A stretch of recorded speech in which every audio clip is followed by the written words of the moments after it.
Hey guys, it's me, Hannah. And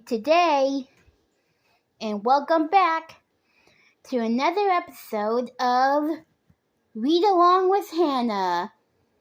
So yeah, I read you chapter 1, but now I am ready to read you chapter 2. So let's get started on the next chapter of Jasmine, the Jeweled Orchard.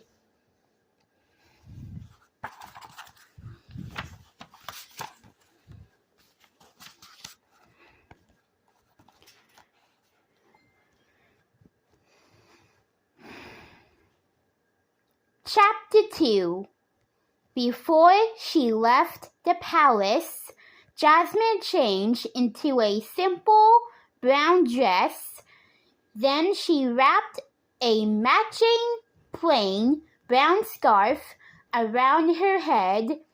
The scarf hid the bejeweled headband that gave away her royal identity. Jasmine could travel much faster through the crowded streets of Erebah when people wouldn't be able to recognize her voice. She grabbed her satchel. "Ready, Abu?" Jasmine asked as they headed out. Then she laughed as she noticed that Abu had a tiny little satchel of his own. He wore it across his body. "I see, my friend, a place to put your grapes." Jasmine smiled. Jasmine and Abu left the palace and went through the gate. It was easy to get lost in Erebah's twisty streets, but Jasmine knew that Abu was a great tour guide.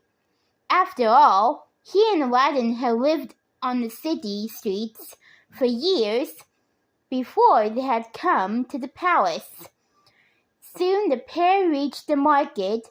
It was one of the busiest and most exciting places in all of Erebah.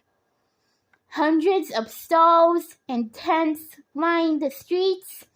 Almost anything imaginable was available in the market, from colorful rugs to brass lamps and to vivid bolts of fabric. The scents of fragrant spices like cinnamon, cardamom, and coriander filled the air. There were tents that sold silk, slippers, and leather sandals. There were even tents that sold jewels and gold.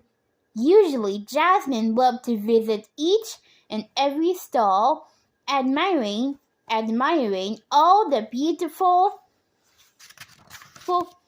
and interesting items on display. Today, though, Jasmine and Abu went straight to where they would find fruit. Let's start at Mr. Cabal's stand," Jasmine suggested. I apologize. She had never met Mr. Cabal, but everyone in Erebah knew that he sold the best apples in town. Jasmine had often heard that the line for Mr. Cabal's fruit stretched all the way down the street, but today there was no line at Mr. Cabal's stand, and there was no fruit. The baskets on each shelf were empty. Mr. Cabal stood behind the counter, glumly polishing it with a soft cloth. "Mr. Cabal looks so sad," Jasmine whispered to Abu. "Maybe he knows what happened to the fruit." Let's go talk to him. Good morning, Jasmine called out as she approached. I was hoping to buy some apples. Mr. Cabal just shook his head. I'm very sorry, miss, he replied. I'm afraid I have no apples to offer you. Oh dear, Jasmine said. Has something happened to the apple harvest? Mr. Cabal shrugged his shoulders. If so, then something has also happened to the date harvest, he replied.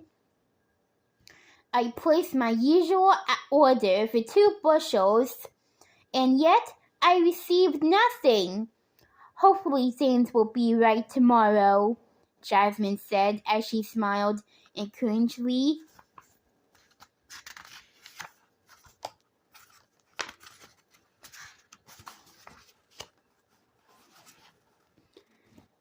At Mr. Cabal, sorry.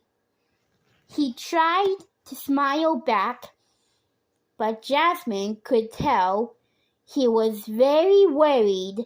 Mr. Cabal wasn't the only one. The market was usually full of laughter and chatter as the people of Erba visited with their friends and neighbors. But today, everyone seemed quieter than usual as they shopped. Abu tugged on Jasmine's dress and patted his satchel.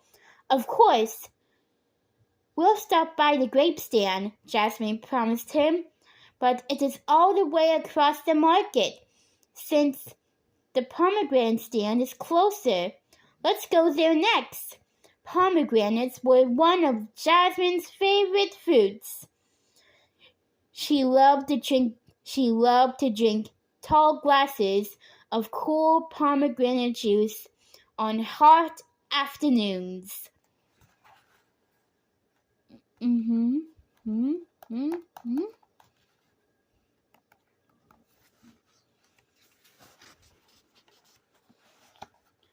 But to Jasmine's dismay, all the shelves in the pomegranate stand were bare too.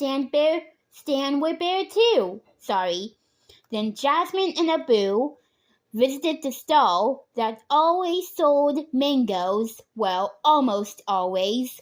Today, the mango stall was closed. Their next stop was the persimmon seller.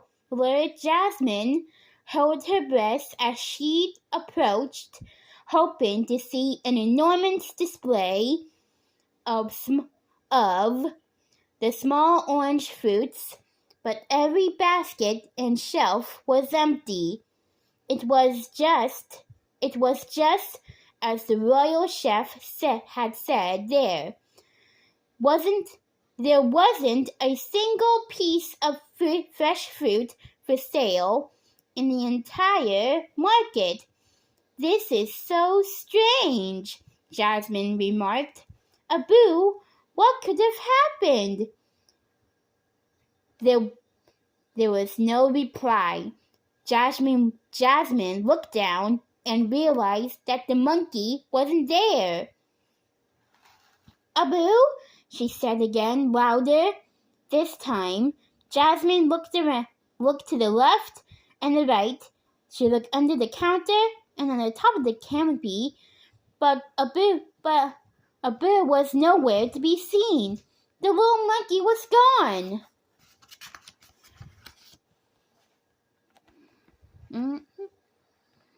Well, there you have it. Whatever happened to Abu? Write in the comment section below. And you'll find out soon enough in the next video. Thank you for joining me again for another read-along video, and I hope to see you soon. See you next time, everybody.